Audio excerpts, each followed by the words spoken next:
talk about, everything going on with your girlfriend, being your corner. Now that you've won, do you feel vindicated? I told everybody. I said what it was going to be. And, I would assume that vindicated means, like, accomplished in some way. So, yeah. Proven right. Yes, proven right is what it is tonight. I feel awesome, bro. I can't lie. There was a lot of haters hating on us, hating on her, and she's so innocent in all this. And, obviously it's because I say things I talk and from an entertainment side of the sport, and also, like, because they be hating on me so hard. So I just talk back because it's just, ugh. And then when she started getting it, I was just really upset. But I fed off that tonight. I remember before I walked out thinking in the back about things that made me angry. Even though by the time I went to walk out, I was blank. And that's the way it should be. You react. You just go out there and you fight. The work is done. It's time to go. I think a lot of people thought that Mickey would have the advantage in the grappling and you in the striking, but actually you controlled him in the grappling as well. Is that something that you anticipated, or were you sort of thinking to yourself, or maybe that's an area I should be careful in? I was focused on dealing with everything everywhere. I figured he had been working with this kickboxer. I figured he was going to try and kickbox with me. I watched the Diego Sanchez fight with him once, and I saw him throw some pretty swingy hooks. Like, they whipped, they're pretty fast and look like they might hurt if you get hit with them. So I was like, okay, he's going to try to punch me. He's going to try to land something.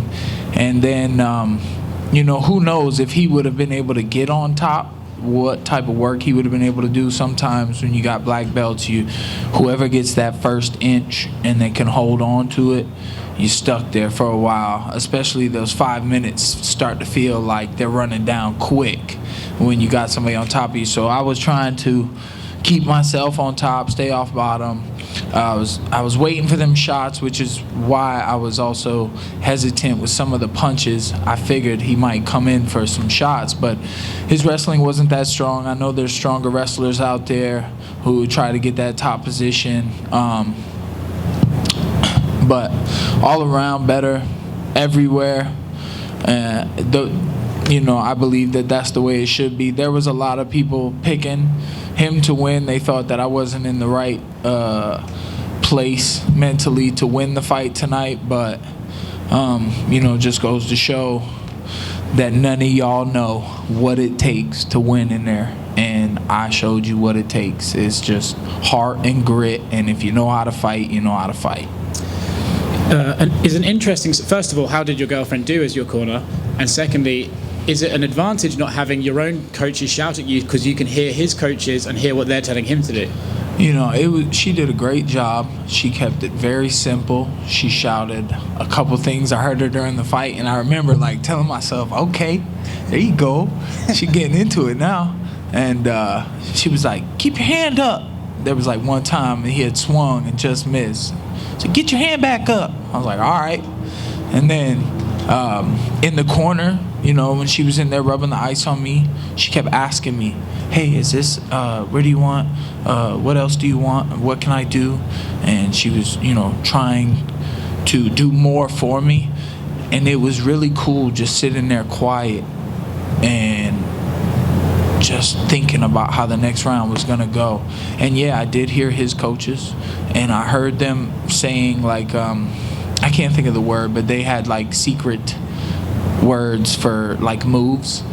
And then I started figuring out what those were that they were asking for. And around the third round, I heard a couple of things that I heard throughout the fight. And then I was like, oh, I know what he's about to do. They said something about razor. And then I realized he's throwing elbows at that time from a distance. I was like, okay. And I felt like, I remember thinking, man, your corners could be telling you more. They're not telling you enough. You need to do something. And also, what was I going to say? Oh, yeah, I remember the fight before mine, or the heavyweights. And I remember Gian Vellante going back to his corner, and then the coach was like, "What are you doing? Well, you're not doing nothing." And it's like, bro, you ain't doing nothing, bro. You sitting on the outside. Don't come in here and make me. And then I think Michael Bisping was like, "Oh, that's great coaching." No, that's terrible. Don't make the guy feel bad and down on himself. Amp him up or something. Give him, I mean, come on, bro. Heavyweights, too. Like, what do you think he's doing? He's trying to not get knocked out. That should be first. I understand that we're entertainers and we got to go out there and we got to fight and we got to put on a show. But you also, when you get in that cage, you got, or that octagon, excuse me. When you get in the octagon, you got a show purse and you got a win bonus. That win bonus is more important than putting on that show, because a fight's a fight. You're gonna fight or not, that someone's gonna bring it and the show is gonna happen. So if you need to be smart and technical, more patient, it's almost harder to be patient and wait for the good shots rather than just go forward and just keep getting kicked in the arms and all this.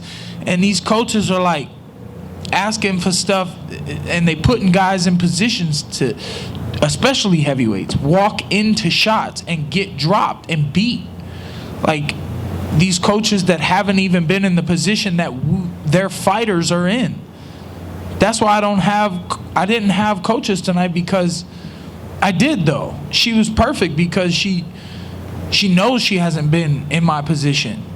So she spoke from a humble standpoint on the outside. She kept it simple, and I didn't need any advice. Maybe that was luck tonight that I didn't. It was good luck to get this opponent, but you know, I handle business, and I'm gonna go back to the drawing board and try to put a team together that we can work for upcoming events. Could that be American top team? South Florida, yeah, it's looking like. I don't know. I mean, I want to go train with Yoel Romero for sure. So, you know, okay, I know I want to do that. Fair enough. Two more from me, two last ones. You mentioned it on the broadcast, and I don't want to get too personal, and you don't want to say anything, but do you have like a situation with a tax man right now? Do you have some debt you need to pay off? Yeah, sure do. I'm gonna have to pay. I gotta do my taxes. I keep thinking of that Drake song. What he say? I haven't done my taxes because I'm too turned up. It happens to the best of us. And lastly, what is next for you? You know, Mickey Gall was a name and he called you out, but who do you want to fight next? Where do you want to go? I want to go to South Florida and work with Yoel Romero and fill that 185-pound weight class. Man, 170 is such a great place for me, but I want to fight there until I do want to fight that guy. Is that just because things have gotten so personal? I mean, if I see him in person, I'm going to fight him. Nobody's going to stop me. I'm going to grab him. I'm going to stick my finger in his eye, and I'm going to get a hold of him. And I mean, I'll say it out loud because I don't care. Congrats on the win, man. Mike over here.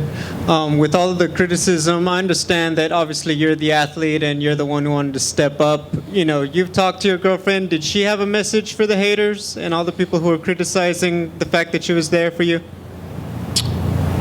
This is all kind of new to her, man. You know, everybody loves her, so all these people hating because of me, you know, it makes me feel kind of bad sometimes that I brought her into that. But that's what happens when you get attention and people just start hating on it, and they hating on our dreams and our goals, and you know, we're accomplishing them anyways. So I really try more to coach her, like, hey, look, you know, she thought people were one way, and now she's starting to see that people are a totally different way. She was like, y'all innocent until proven guilty, and to me, I'm like, y'all all guilty until proven innocent.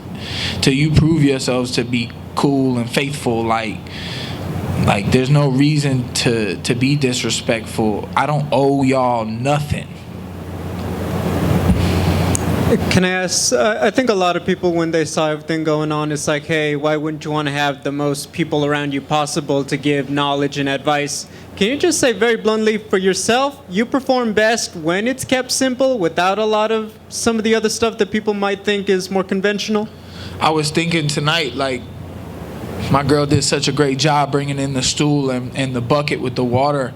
And I was like thinking, man, sometimes coaches be so ready to get in there and just tell you something, like they think they're going to make a difference for you, and they want it's for themselves, you know what I mean? They want to feel like they told you something that helped you win this UFC fight. And they they're just getting money, like, and attention, and trying to take credit for what your work has done. So, you know, like, bro, y'all, you carry that bucket and bring me that stool. You know what I'm saying? And she looked better than any coach all time bringing that stool and that bucket. Damn, she was so pretty with that little ninja face mask on, killing it all night long. So, you know, yes, it's good to keep it simple. I feel like guys yell too much and be saying stuff, and then it's like you can't even think. Are you even trying to listen to this person? Should I stop trying to listen to this person? Like, listen, your words ain't gonna make a difference, bro. And his coach's words wasn't making a difference. Like, I'm in front of you trying to punch you in the face. You got to deal with that. That's it. You got to deal with that. Not your coaches. Not your game plan. None of that. Congrats, Mike. Mike, to me, it sounds like when you were talking about you are looking for a team, but to me, it sounded like you were trying to find people to go on a journey with you, that have been in the cage with you and to come along. Is that more of what you're looking for as opposed to maybe a traditional coach and team situation? Yeah, man. Somebody that I can build with, a friendship type thing. And, I mean, obviously, I don't want anybody else in my life. I just want me and my girl. But obviously, I know I'm going to need some help. And who knows? I mean, if I go train with Yoel Romero, I'd be down to let him get a slot in the corner if he wanted the corner. I mean, who wouldn't want a corner? I want to corner a guy and get that front row seat too. I want to, you know, that's why I'm trying to build Platinum Martial Arts. That's what I did tonight. I built Platinum Martial Arts. I showed the world that I understand how to win, and I didn't need anybody to help me do it, really. I just needed my girl to bring me a bottle of water, and she did great rubbing that ice on my neck. God, it was so good. My cardio was there. And, yeah, man, it'd be nice to build something. I mean, I like Miami, the FRM. The First Round Management family is down there. I like my manager, Abraham Kawa. Those guys really have built, like him and Jorge Masvidal and Yoel Romero. I mean, they obviously speak the same language. But I like those guys, man. I like the Miami lifestyle. I lived in Orlando, and I love Florida. The beach, I mean, I know they shutting stuff down now, and COVID is even getting worse. It's making a comeback. You know, I hope people are all right. But I want to go make a life down there and go to the beach every day. And we'll see where it goes from there, bro. Coming in with the last couple fights in here were losses. Was there any extra pressure to kind of come in here and perform a little bit, you know, and get that win? And is that part of the reason why you wanted to just switch things up and do things your way? I mean, yeah, 6-6 in the UFC. I was like, if I'm gonna lose, it's gonna be my fault. I'm not going to have any excuses. I'm not going to be able to talk about anybody else but myself if I don't win tonight. And it worked out for me. So, I mean, obviously there's nerves every time. You could think about everything and anything, and your life could go all types of ways. And the Mandela effect, you know, which universe am I living in? And is it going to be a good one or a bad one at the end of the night? We don't know. And at the end of the day, you just got to, I keep just telling myself, you know, 5 more minutes, 15 more minutes, we just getting in there. It's soon enough. Like, I'm in the back and I'm like, you know, 25 more minutes. We going to be walking out there. That's all I got to do is I got to get in the octagon. Once I get in, everything else is going to take care of itself. And at the end of the night, the process, this life, this sport, being a part of it, being Platinum Mike Perry, being with Latori, It's all a privilege, bro, and I'm happy to be here. Thank you very much, Mike. That's it. Sorry, real quick. Did you miss the fans? I mean, it was cool not having the fans. I mean, I missed Dana. I was like, man, Dana don't care about me, bro. He been at all of, I'm sure he busy, you know. He been at all of these, and he ain't want to come watch me. I guess he can't come watch me fight now, because I feel like I be letting him down. There was fights that he thought that I might win, and I didn't. So, Dana, don't come when I fight, because apparently I do better when you don't come in my fights. So, whatever, bro. No, man, I didn't miss the fans. They was all just going to talk trash anyways.